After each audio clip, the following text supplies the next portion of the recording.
आत्मज्ञान की प्राप्ति, स्वामी विवेकानंद। ऑडियो बुक सारांश। स्वामी विवेकानंद की आत्मज्ञान की प्राप्ति पर इस ऑडियो बुक में आपका स्वागत है। ये किताब सिर्फ एक मार्गदर्शिका नहीं है, बल्कि यह एक आह्वान है कि हम अपने भीतर छिपे हुए दिव्य सत्य को पहचानें और महसूस करें।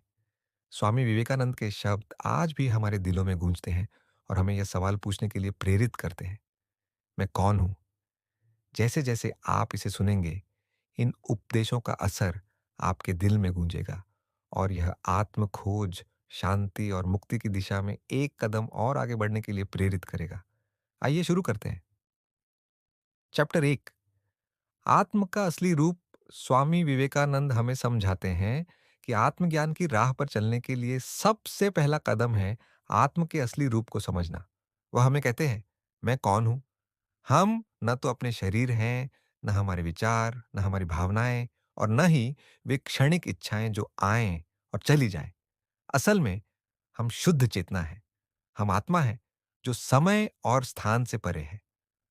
स्वामी विवेकानंद का कहना है कि जब हम ये समझ जाते हैं कि हम शाश्वत और अपरिवर्तनीय चेतना है, तो हमारे भीतर मृत्यु, भय और दुख का कोई डर नहीं रहता। हम महसूस करते हैं कि हम सब एक दूसरे से जुड़े हुए हैं और यही असली दिव्यता है। चैप्टर 2, माया, संसार का भ्रम। स्वामी विवेकानंद माया के बारे में बताते हैं, यानी संसार का वह भ्रम जो हमें हमारी असली पहचान से दूर कर देता है। जो दुनिया हम देख रहे हैं, वह असल में एक भ्रम है। हम जो चीजें असली समझते हैं, वे दरअसल अस्थायी हैं।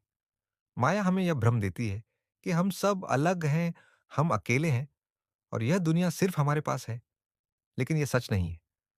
असल में हम सब एक ही दिव्य चेतना का हिस्सा है। जब हम इस सच्चाई को समझते हैं, तो हम दुनिया को एक अलग नजरिए से देखने लगते हैं। स्वामी विवेकानंद का कहना है कि संसार की अस्थिरता हमें यह याद दिलाती है कि यह जो हम देख रहे हैं, वह हमेशा के लिए नहीं है।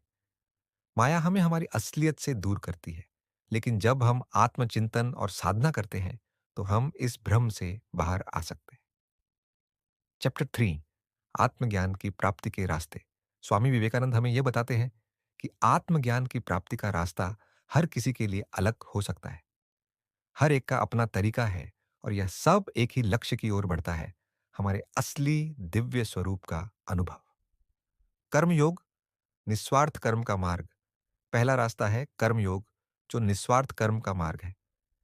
इसमें हम अपने कार्यों के फल से जुड़ी उम्मीदों को छोड़ देते हैं और बिना किसी स्वार्थ के काम करते हैं। यह सिर्फ काम करना नहीं, बल्कि अपने काम को एक उद्देश्य के साथ करना है, दिव्यता के प्रति समर्पण। स्वामी विवेकानंद कहते हैं कि हम दिव्य को सिर्फ मंदिरों में नहीं पा सकते, बल्कि हर अच्छे काम में, हर सेवा में हम उसे महसूस कर सकते हैं। जब हम बिना किसी उम्मीद के काम करते हैं, तो हम दिव्यता के करीब पहुंचते हैं।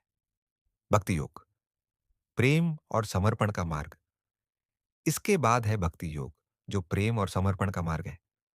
इसमें हम अपना दिल पूरी तरह से दिव्य के प्रति समर्पित कर देते हैं। यह सिर्फ बौद्धिक समझ नहीं, बल्कि एक गहरे दिल से अनुभव करने का तरीका है। जब हम भगवान से प्रेम करते हैं, तो हम यह समझते हैं कि वह हमारे भीतर है, वह हमसे अलग नहीं है। स्वामी विवेकानंद सिखाते हैं कि प्रेम ब्रह्मांड की सबसे शक्तिशाली ऊर्जा है। यह वही शक्ति है जो हमें अहंकार से बाहर निकालती है और हमें एकता का अनुभव कराती है। जब हम प्रेम से जीते हैं, तो हम यह महसूस करते हैं कि हम सब एक ही दिव्य स्रोत से हैं। ज्ञान योग, ज्ञान और आत्मचिंतन का मार्ग। तीसरा रास्ता है ज्ञान योग, ज्ञान और आत्मचिंतन का मार्ग। इसमें हम अपने असली रूप को जानने के लिए गहरे ध्यान और सोच विचार में डूबते हैं। इस मार्ग में हम अपनी आत्मा की गहराई में जाकर ये समझते हैं कि हम न तो शरीर है, न मन, न अहंकार। हम शाश्वत चेतना है। स्वामी विवेकानंद कहते हैं कि जब हम पवित्र ग्रंथों का अध्ययन करते हैं और आत्मचिंतन करते हैं, तो हम अपने असली स्वरूप को समझने लगते हैं। इस मार्ग से हम उस अज्ञानता को दूर करते हैं जो हमें भौतिक संसार से बंधे रखती है। चैप्टर 4, ध्यान, दिव्यता से जुड़ने का तरीका। स्वामी विवेकानंद के अनुसार ध्यान हर आध्यात्मिक मार्ग का अहम हिस्सा है। जब हम ध्यान करते हैं, तो हम अपने मन की हलचल को शांत करते हैं और उस गहरे सुकून से जुड़ते हैं जो हमारे भीतर है। यही वह समय होता है जब हम अपनी असली दिव्यता से कनेक्ट होते हैं।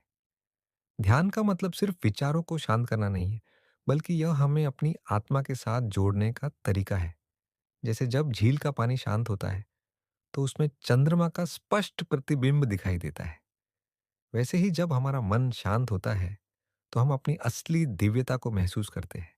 5वां अध्याय, माया से मुक्ति और आत्मज्ञान की प्राप्ति। स्वामी विवेकानंद हमें यह सिखाते हैं कि मुक्ति का मतलब संसार से भागना नहीं है, बल्कि यह है कि हम संसार की असलियत को समझें।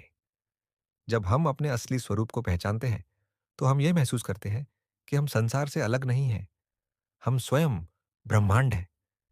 यही सच्ची मुक्ति है, आत्मज्ञान की प्राप्ति। जब हम इस दिव्य शांति को महसूस करते हैं, तो हम मृत्यु, दुख और सांसारिक इच्छाओं से मुक्त हो जाते हैं। हम बाहरी परिस्थितियों से अप्रभावित रहते हैं, क्योंकि हम समझते हैं कि हमारी असली शांति और शक्ति हमारे भीतर है। चैप्टर 6, सभी धर्मों की एकता। स्वामी विवेकानंद कहते हैं कि सभी धर्मों का अंततः उद्देश्य एक ही है, हमारे भीतर दिव्य का अनुभव। चाहे वह ज्ञान के मार्ग से हो, प्रेम से हो या निस्वार्थ कर्म से, सभी धर्म हमें हमारी असली दिव्यता से मिलवाने का काम करते हैं। वह हमें यह सिखाते हैं कि धार्मिक आस्थाएं अलग-अलग हो सकती हैं, लेकिन उनकी सच्चाई एक ही है। जब हम इस एकता को समझते हैं, तो हम आपस में कोई भेदभाव नहीं करते और हर विश्वास का सम्मान करते हैं।